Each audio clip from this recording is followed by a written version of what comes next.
আজকে প্রথমবারের মতো স্যাটেলাইট ইন্টারনেটের যুগে প্রবেশ করলাম। আজকে বাংলাদেশের ইতিহাসে একটা ঐতিহাসিক দিন।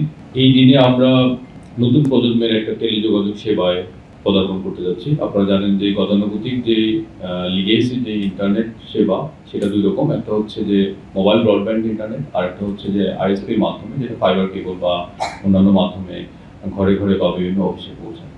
এর বাইরে আমরা আজকে প্রথমবারের মতো স্যাটেলাইট ইন্টারনেটের যুগে প্রবেশ করলাম এবং ফেব্রুয়ারি 2025-এ বাংলাদেশে স্যাটেলাইট ইন্টারনেটের কোনো গাইডলাইন ছিল না। মাননীয় প্রধান উপদেষ্টা বাংলাদেশে উদ্যোক্তা বান্ধব এবং একই সাথে গ্রাহক বান্ধব বিকল্প তৈরি করার জন্য, একটা টেকসই ব্রডব্যান্ড ইন্টারনেট বিকল্প তৈরি করার জন্য আগ্রহ প্রকাশ করেছেন এবং সে মতে স্পেস এক্সের সিইও এলন মাস্কের সাথে কথা বলেছেন এবং তাকে অনুরোধ করেছেন যাতে 90 দিনের মধ্যে এই সেবাটা বাংলাদেশের গ্রাহকদের জন্য উন্মুক্ত করা হয়। মাননীয় প্রধান উপদেষ্টার এই আহ্বানকে সামনে রেখে আমরা বিডা থেকে, বিটিআরসি থেকে এবং ডাক টেলিযোগাযোগ তথ্য প্রযুক্তি মন্ত্রণালয় থেকে এবং মাননীয় প্রধান উপদেষ্টার কার্যালয়ে সবার সার্বিক সহযোগিতায় আমরা মাত্র 3 মাসের মধ্যে একটি এনজিএস ও নন জিও স্টেশনারি স্যাটেলাইট গাইডলাইন তৈরি করতে সক্ষম হই। এই গাইডলাইনটা বিভিন্ন স্তরে কনসালটেশন করা হয়েছে। ভেটিং এর পরে আমরা 75 রকমের পরামর্শ বিভিন্ন জায়গা থেকে পেয়েছি।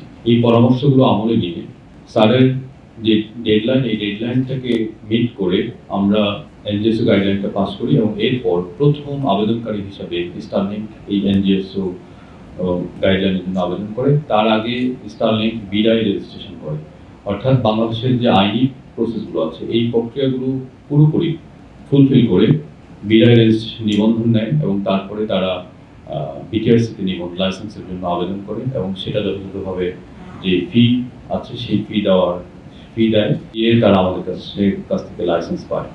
এই লাইসেন্সের পরবর্তীতে আরো কিছু রিকোয়ারমেন্ট ছিল, সেটা হচ্ছে যে প্রাইসিং মডেল তারা আমাদেরকে সাবমিশন করে। সেখানেও আমরা কিছুটা বক্তব্য রেখেছি, কিছু নেগোসিয়েশন করে আমরা কিছুটা প্রাথমিকভাবে যেই প্রাইসিং মডেলটা দেওয়া হয় সেখান থেকে কিছুটা কমিয়ে বর্তমানে একটা প্রাইসিং মডেল দিয়েছে। এই প্রাইসিং মডেলটাতে 3টা বিষয় আছে। একটা হচ্ছে যে তারা 2টা প্যাকেজ নিয়ে আসছে। একটা প্যাকেজ হচ্ছে রেসিডেন্স, স্টারলিংক রেসিডেন্স, সেটা বাংলাদেশি গ্রাহকদের জন্য 6,000 টাকা প্রতি মাসে। দ্বিতীয় প্যাকেজটা হচ্ছে স্টারলিংক লাইট, সেটা 4200 টাকা করে। এর বাইরে আরেকটা ফি আছে, এককালীন একটা সেট আপ কস্ট লাগবে। সেই সেট আপ কস্টের জন্য তাদের একটা রাউটার আছে এবং একটা অ্যান্টেনা আছে। আপনারা জানেন যে যেহেতু এটা স্যাটেলাইট ইন্টারনেট, এর জন্য কোনো ধরনের কোর নেটওয়ার্ক, ট্রান্সমিশন নেটওয়ার্ক বা অ্যাক্সেস নেটওয়ার্ক, এই ধরনের নেটওয়ার্কের প্রয়োজন হয় না। তো যেহেতু প্রয়োজন হয় না, সেজন্য এই নেটওয়ার্কটা কিভাবে জাতীয় সার্বভৌমত্ব এবং নিরাপত্তা নিশ্চিত করবে, সেজন্য আমরা বিষয়টা নিয়ে প্রয়োজনীয় রেগুলেটরি উদ্যোগ নিই। এই উদ্যোগগুলোর মধ্যে একটি হচ্ছে, আমরা বলেছি যে বাংলাদেশ সরকারের ট্যাক্স এবং ভ্যাট কমপ্লায়েন্স থাকার জন্য প্রতিটা কানেকশনে তাদেরকে একটা মান্থলি রেন্ট দিতে হবে এবং সেটা $1 করে। তারপরে যেহেতু প্রতিটা ডিভাইসের উপর, কানেক্টেড ডিভাইসের উপরে আমরা ট্যাক্স এবং ভ্যাট আহরণ করব, সেই জন্য এই ডিভাইসগুলোর বিপরীতে তাদেরকে নো অবজেকশন সার্টিফিকেট দিতে হবে। এতে করে সরকারের একটা ট্যাক্সেশনের দিক থেকে একটা ফিজিবিলিটি থাকবে, অর্থাৎ revenue generation point of view থেকে। তো যেহেতু এটা ডিভাইস ডিজিটাল সিস্টেম, আমরা মনে করি এখানে কর ভ্যাট ফাঁকি দেওয়ার মতো কোনো সুযোগও থাকবে না। তারপরে এককালীন যেই ফিটা তারা জমা দিয়েছে $30,000 মতো, সেখানে তারা 2টা ক্যাটাগরিতে দিয়েছে। একটা হচ্ছে আইওটি ক্যাটাগরিতে 10,000 এবং $10,000, আর ব্রডব্যান্ড ইন্টারনেট ক্যাটাগরিতে দিয়েছে $20,000 এবং এই টাকাটা ইয়ারলি, অর্থাৎ প্রতি বছর এটা তাদেরকে দিতে হবে। স্টারলিংক আসার পর থেকেই আমরা বিভিন্ন ধরনের প্রশ্ন নাগরিক সমাজ, সাংবাদিক, সহকর্মী এবং বিভিন্ন শ্রেণী পেশার মানুষের কাছ থেকে পেয়ে আসছি। সেই কয়েকটি প্রশ্ন আমি নিচ্ছি। প্রথমত হচ্ছে স্টারলিংকের কোনো ডেটা লিমিটেশন থাকবে কিনা। তো আমরা মনে করি যে স্টারলিংকের কোনো ডেটা লিমিটেশন থাকবে না এবং এই দিক থেকে এটা আরেকটি রেকর্ড, বাংলাদেশের ইতিহাসে প্রথমবারের মতো আনলিমিটেড একটা ডেটা প্যাকেজ, সত্যিকার অর্থে আনলিমিটেড একটা ডেটা প্যাকেজ চলে আসলো। আরেকটা প্রশ্ন অনেকেই করেছেন যে আসলে স্টারলিংক আমরা কাদের জন্য করেছি, এটা সেবা গ্রহীতা কারা। তো এই প্রশ্নের উত্তর হচ্ছে, এখানেও সেবা গ্রহীতার দিক থেকে কোনো লিমিটেশন নাই। স্টারলিংক একটা হচ্ছে ডিরেক্ট টু ডিভাইস, সেই ডিরেক্ট টু ডিভাইস সেবাটা আমরা দিচ্ছি না। আমরা দিচ্ছি স্টারলিংকের একটা রিসিভার থাকবে, সেই রিসিভারের মাধ্যমে তার একটা রাউটার আছে, সেই রাউটার দিয়ে ওয়াইফাই ডিভাইস দিয়ে সেটা একটা ওয়াইফাই নেটওয়ার্ক তৈরি করবে। এখন ওই রাউটারের পোর্ট থাকে, সেই পোর্ট থেকে একটা নির্দিষ্ট দূরত্বে, সেটা আনলিমিটেড দূরত্বে নেওয়া যাবে না, দূরত্বে গিয়ে আরেকটা নেটওয়ার্ক তৈরি করে আবারও ওই নেটওয়ার্ক থেকে আবার ওয়াইফাই সেবা দেওয়া যাবে। এখন এই দূরত্বটা কত? আমরা মনে করি যদি আবাসিক এলাকা হয়, এই অ্যাপার্টমেন্ট এলাকা হয়, তাহলে সেখানে এটা 20 থেকে সর্বোচ্চ 30 মিটার হতে পারে, অর্থাৎ এখানে 2টা বা 3টা ফ্লোর কভার করবে। আর দূরত্বের দিক থেকে 20 থেকে 30 মিটার, অর্থাৎ কয়েকটা রুম কভার করবে, 3টা বা 4টা রুম কভার করবে, কিংবা তার চেয়ে বেশি, সামান্য বেশি। অর্থাৎ একটা বড় অ্যাপার্টমেন্টের জন্য একটা সেট এনাফ। আর গ্রামীণ এলাকায় যেখানে ওয়াল পেনিট্রেশন নাই, অর্থাৎ সিগন্যাল, যেহেতু এটা ইলেকট্রোম্যাগনেটিক তরঙ্গ, সেজন্য সিগন্যাল ওয়ালের ভিতর দিয়ে গেলে বা মেটালের ভিতর দিয়ে গেলে এই সিগন্যালটা ড্রপ করে। তো গ্রামীণ এলাকায় আমরা মনে করি যে এই রেঞ্জটা প্রায় 50 মিটারের কাছাকাছি, 50 থেকে 60 মিটার পর্যন্ত বিস্তৃত হবে। বাংলাদেশের আবাসিক এলাকায় যেখানে আমরা বলি ডিপ ইনডোর, যেখানে মোবাইল নেটওয়ার্ক পৌঁছে না, সেসব ক্ষেত্রে স্টারলিংক বেটার পারফর্ম করবে। এবং একই সাথে আপনারা জানেন যে বাংলাদেশে মাত্র 30% মোবাইল টাওয়ার ফাইবারাইজেশনের আওতায় এসেছে। বাকি যে টাওয়ারগুলো, অর্থাৎ এই যে বাংলাদেশে প্রায় 40,000-এর কাছাকাছি টাওয়ার আছে, সবকিছু মিলে সাধারণত সবচেয়ে বেশি গ্রামীণ ফোনের সভাপতি হয় প্রায় 25,000-এর মতো। এই সব টাওয়ার যদি আমরা হিসাব করি, সেখানে 30 থেকে 35% টাওয়ার ফাইবারাইজেশনের আওতায় আসছে। যেহেতু ফাইবারাইজেশনের আওতায় আসেনি, সেজন্য মাইক্রোওয়েভের মাধ্যমে স্বল্প সক্ষমতার ব্যান্ডউইথ দিয়ে এই টাওয়ারগুলোতে ইন্টারনেট দিতে হয়। তো যেহেতু এক একটা টাওয়ারের অধীনে হাজার হাজার গ্রাহক থাকে, তাহলে এই স্বল্প সক্ষমতাটা আবার বাকি ব্যবহারকারীদের মধ্যে শেয়ার হয়ে যায়। তো যে জন্য আমাদের বর্তমান গ্রাহকরা আসলে সব চেষ্টার পরেও ক্যাপাসিটি সক্ষমতার কারণে তারা ভালো ইন্টারনেট সেবা পায় না। স্টারলিংক এই অচলাবস্থাটা দূর করবে। একটা স্টারলিংক ডিভাইস যদি মাননীয় প্রধান উপদেষ্টার বাসায় রাখা হয় এবং একই সাথে যদি খাগড়াছড়ির কোনো একটা গ্রামে রাখা হয়, দুজন গ্রাহক একই সেবা পাবে এবং স্টারলিংকের মাধ্যমে কোনো ধরনের ব্যান্ডউইথ ডিসক্রিমিনেশন করার সুযোগ নেই। তো তার মানে আমরা বলছি গ্রামীণ হাট বাজারে কিংবা শহরে কন্ডোমিনিয়াম বা অ্যাপার্টমেন্টে এটা ব্যবহার করা যাবে এবং ব্যক্তি চাইলে এটা শেয়ার করতে পারবে। তবে আমরা এখানে যেটা রেখেছি, আমাদের আইএসপি সহ যারা আমাদের লোকাল ইন্টারনেট প্রোভাইডার আছে, তাদেরকে সুরক্ষা দেওয়ার জন্য আমরা এই ডিভাইসটার উপরে মোবিলিটি সুযোগ দেইনি। অর্থাৎ আপনি যদি স্টারলিংকের রাউটার থেকে কেবল কানেক্ট করে কিছু দূর নিয়ে আবার স্টারলিংক থেকে ওয়াইফাই, একটা রাউটার থেকে ওয়াইফাই সেবা সেটা দিতে পারবেন, কিন্তু এই ডিভাইসটা এক্সেলের উপরে আপনি মোবিলিটির সুযোগটা আমরা দিই। এটার মাধ্যমে আমরা আইএসপিদেরকে প্রোটেক্ট করছি। স্টারলিংক কি উদ্যোক্তা বান্ধব? তা আমরা বলছি অবশ্যই উদ্যোক্তা বান্ধব। স্টারলিংকের যে ইনিশিয়াল সেটআপটা আছে সেটা 47,000 টাকা, শুনতে অনেক বেশি খরচ। আপনারা যারা এখানে আছেন, আপনাদের সবার যে মোবাইল ডিভাইসটা আছে সেটার দামও একই দাম। এখন যদি স্টারলিংকটা কোনো উদ্যোক্তা কিনে, তাহলে উনি চাইলে মাইক্রো ক্রেডিট বা অন্য কোনো ফর্ম থেকে নিজে ফাইন্যান্সিং সোর্স করতে পারবেন, কিংবা উনি নিজে একটা সময়ের ভিত্তিতে বন্ধু বান্ধব কয়েকটা গ্রামে, কয়েকটা হাটের দোকানপাটে ওনারা চাইলে কয়েকজন মিলে এটা করতে পারবেন। যেহেতু এখানে হাই স্পিড আছে, অর্থাৎ 300 Mbps আছে, একজন ব্যক্তির দৈনন্দিন জীবনে কাজ করতে বা ইন্টারনেট ব্যবহার করতে 300 Mbps এর প্রয়োজন নাই, সুতরাং উনি সহজতভাবে শেয়ার করতে পারবেন। তো সেদিক থেকে আমরা মনে করি শুধু উদ্যোক্তাই তৈরি হবে না, বরং কোওয়ার্কিং ফ্যাসিলিটি তৈরি হবে। ধরুন একটি গ্রামে কিংবা একটি মফস্বল শহরে যদি কয়েকজন ফ্রিল্যান্সার থাকেন, তাহলে তারা মিলে একটা ফর্মাল, একটা ইনফর্মাল অফিস ওয়ার্ক তৈরি করতে পারবেন। সেই অফিসে তারা এই স্টারলিংকটা দিয়ে তারা এটা শেয়ার ভাবে সবাই ব্যবহার করতে পারবেন। একই ঘটনা ঘটবে অফিসের ক্ষেত্রে। মফস্বল শহর কিংবা জেলা শহরের ক্ষেত্রে যেহেতু আমাদের অ্যাক্সেস টু ইন্টারনেট লিমিটেড, কিংবা বিদ্যুৎ চলে গেলে আইএসপি ইন্টারনেট বন্ধ হয়ে যায়, কিংবা ব্যাটারি ব্যাকআপ চলে গেলে মোবাইল ইন্টারনেটও দুর্বল হয়ে যায়, সার্ভিসটা পড়ে যায়। সেই জন্য স্টারলিংক এই সমস্যার সমাধান করবে। অর্থাৎ এটা উদ্যোক্তা বান্ধব, উদ্যোক্তারা নিজেরা গ্রুপ তৈরি করে এবং শেয়ারিং এর মাধ্যমে এখান থেকে বেনিফিট হতে পারে। মাইক্রো ক্রেডিট কিংবা অন্যান্য ফাইন্যান্সিং মাধ্যম থেকে এই যে 47,000 টাকার এককালীন খরচ, এটা তারা শেয়ার করতে পারেন এবং একই সাথে কোওয়ার্কিং স্পেস তৈরি করতে পারেন। সেদিক থেকে এই বিষয়গুলো আমি মনে করি যে বাংলাদেশের ক্ষুদ্র এবং মাঝারি উদ্যোক্তা বা এসএমই খাত যাকে বলি আমরা, সেটা এখান থেকে বেনিফিটেড হতে পারে। আমরা জানি যে প্রফেসর ডক্টর মোহাম্মদ ইউনূসের যে কনসেপ্ট ফোন লেডি, এটা সারা ওয়ার্ল্ডে রিনোন স্বীকৃতি পেয়েছে।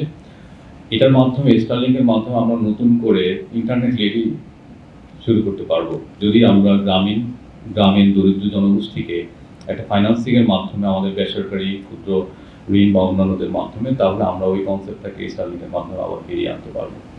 একজন গ্রামীণ মহিলা কোনো একটা ক্ষুদ্র ঋণ কোম্পানি থেকে টাকা নিয়ে উনি গ্রামের হাট বাজারে ইন্টারনেট সরবরাহ করতে পারবে, এতে কোনো বাধা নেই। আমরা আবারও বলছি, আইএসপিদেরকে সুরক্ষা দেওয়ার জন্য আমরা সেখানে মোবিলিটি রাখবো, অর্থাৎ উনি এই ডিভাইস স্টেশনের এক জায়গায় থাকতে হবে, এই ডিভাইস নিয়ে উনি মুভ করতে পারবেন।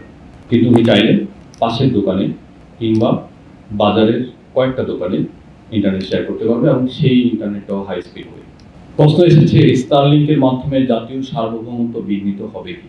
আপনারা খেয়াল করেছেন, আমরা এই প্রশ্নের উত্তরে সুস্পষ্টভাবে বলতে চাই, বিভিন্ন জায়গা থেকে আমাদের কাছে কনসার্ন এসেছে এর মাধ্যমে জাতীয় স্বার্থ বিঘ্নিত হবে না। এটার জন্য দুটো প্রোটেকশন আমরা রেখেছি। একটা প্রোটেকশন হচ্ছে স্টারলিংকে লোকাল গেটওয়ে ব্যবহার করতে হবে, অর্থাৎ তাদেরকে স্যাটেলাইট গ্রাউন্ড স্টেশন তৈরি করতে হবে এবং সেই গ্রাউন্ড স্টেশনের মাধ্যমে গেটওয়ের মাধ্যমে ইন্টারনেটে যাবে। আমরা বলেছি তারা চাইলে বিকল্প এবং রিডান্ডেন্সির জন্য তারা চাইলে বিদেশি গেটওয়ে রাখতে পারবে, কিন্তু অ্যাক্টিভ ডিভাইসগুলো মনিটর করার জন্য, সেখান থেকে রেভিনিউ আর্ন করার জন্য এবং একই সাথে বাংলাদেশে যারা লাইসেন্স গেটওয়ে আছেন তাদের স্বার্থ রক্ষার জন্য আমরা বলেছি লোকাল গেটওয়ে ব্যবহার করতে পারবে, অর্থাৎ এবং সেখানে এলআইসি ইনস্টল করতে হবে, অর্থাৎ আমাদের যে জাতীয় নিরাপত্তার জন্য যে লফুল ইন্টারসেপশনের বিধান আছে আন্তর্জাতিক টেলিযোগাযোগ সংস্থা থেকে, সেই কমপ্লায়েন্সটা তাদেরকে মানতে হবে। পাশাপাশি প্রতিটা ডিভাইস যাতে আনঅথরাইজ ডিভাইস বাংলাদেশের সীমানায় না ঢুকে, বিশেষ করে সীমান্ত অঞ্চল সহ বিভিন্ন এলাকায়, সেই জন্য আমরা বলেছি ডিভাইসগুলোর জন্য এনওসি নিতে হবে। আমরা যেহেতু হাজার হাজার ডিভাইস আলাদা করে এনওসি দিতে এটা প্রসেসগত জটিলতা তৈরি হবে, সেজন্য আমরা বলেছি গ্রুপ অফ ডিভাইসকে একই এনওসির আওতায় ব্যাচ করে আনা যাবে। তবে বর্তমানে যে আমরা আজকে লঞ্চ করছি সেটা কমার্শিয়াল টেস্ট রান। এই কমার্শিয়াল টেস্ট রানের জন্য তারা একটা আমাদের কাছে আবেদন করেছে। এই আবেদনের জন্য একটা লিমিটেড সময়, 90 দিনের একটা সময়সীমা দেওয়া হয়েছে, যেহেতু গ্রাউন্ড স্টেশন তৈরি করতে কিছুটা সময় লাগবে। এই 90 দিনের মধ্যে ইতিমধ্যে 10 দিন পেরিয়ে গেছে, তাদের হাতে আর 80 দিন সময় আছে। এই 80 দিন পরে তাদেরকে এই লোকাল গেটওয়ের যে বাধ্যবাধকতা সেটা ফুলফিল করতে হবে এবং একই সাথে এলআইসি বাধ্যবাধকতাও ফুলফিল করতে হবে। ইতিমধ্যেই এনটিএমসির সাথে তাদের একটা সংযোগ প্রতিষ্ঠিত হয়েছে। একটা প্রশ্ন এসেছে, চীন মার্কিন বাণিজ্য দ্বন্দ্বের মধ্যে স্টারলিংকের অনুমতি কোনো প্রভাব ফেলবে কিনা? আমি মনে করি যে এই ধরনের কোনো প্রভাব ফেলবে না, কারণ হচ্ছে এটা একটা ব্যবসায়িক ইনিশিয়েটিভ এবং এটা হচ্ছে বাংলাদেশের মানুষকে এক টেকসই ব্রডব্যান্ড ইন্টারনেট বিকল্প দেওয়ার জন্য একটা ব্যবস্থা। আপনারা জানেন যে শ্রীলঙ্কা এবং ইন্দোনেশিয়ায় সম্প্রতি স্টারলিংক অনুপ্রবেশ করেছে এই দুটো বাজারে এবং সেখানেও এটা উল্লেখযোগ্য সাড়া ফেলেছে এবং উদ্যোক্তাদের মধ্যে এটা অ্যাকসেপ্টেড হয়েছে। তো বাংলাদেশে চাইনিজ কোম্পানিগুলো আমাদের 4G, 5G, 2G, 3G প্রত্যেকটা নেটওয়ার্কে কাজ করে। এখন সামনের দিনেও তারা ইকুয়ালি কাজ করতে পারবে। সুতরাং স্টারলিংকের মাধ্যমে চাইনিজ কোনো কোম্পানির সুযোগ বন্ধ হয়ে যাবে না। এখানে আমি উল্লেখ করতে চাই, শুধু স্টারলিংক নয়, এনজিএস অপারেটর হিসাবে আরও 4টি গ্লোবাল প্লেয়ার আমাদের সাথে বিটিআরসির সাথে যোগাযোগ করেছে। তাদের নাম হচ্ছে অ্যামাজন কুইপার, স্যাটেলয়েড, টেলিসেট এবং ইউকে এবং ইন্ডিয়ার যৌথ ভেঞ্চার ওয়ানওয়েভ। এবং এখানে চাইনিজ একটা প্লেয়ার আছে ইউওয়াং। তারা যদি আমাদের সাথে যোগাযোগ করে আমরা তাদেরকে ইকুয়াল পলিসি সাপোর্ট দিয়ে দেবো। আমি আবাসিক গ্রাহকদের বিষয়টাও বলেছি, চাইলে আবাসিক গ্রাহকরাও ব্যবহার করতে পারবেন। তবে আবাসিক গ্রাহকদের জন্য যেহেতু বিল্ডিং পেনিট্রেশন লস আছে, সেই জন্য অপারেটিং রেঞ্জটা কম হবে, কিন্তু চাইলে তারা শেয়ার করতে পারবেন, ইন্টারনেট শেয়ার করতে পারবেন। একটা প্রশ্ন এসেছে যে রিজিওনাল প্রাইস বিবেচনায় কি স্টারলিংকের দাম বেশি হয়ে গেল কিনা। এই অনেকগুলো প্রশ্ন পেয়েছি আমরা শ্রীলঙ্কা এবং জাকার্তার প্রাইস স্টাডি করে দেখেছি। আমরা দেখতে পাচ্ছি যে আমাদের যে প্রাইসটা দেওয়া হচ্ছে মান্থলি 6,000 টাকা কিংবা 4200 টাকা, এটা রিজিওনাল প্রাইসের চেয়েও কিছুটা কম। আর বর্তমানে বাংলাদেশে আপনারা জানেন যে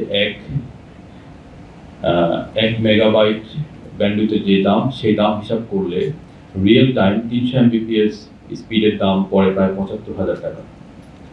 তো সেই তুলনায় যদি আমরা বিবেচনা করি তাহলে এটা উল্লেখযোগ্য হারে কম। এবং যেহেতু আইএসপি ওয়াইফাইটা শেয়ারেবল, মোবাইল ওয়াইফাইটা শেয়ারেবল এবং স্টারলিংকও শেয়ারেবল।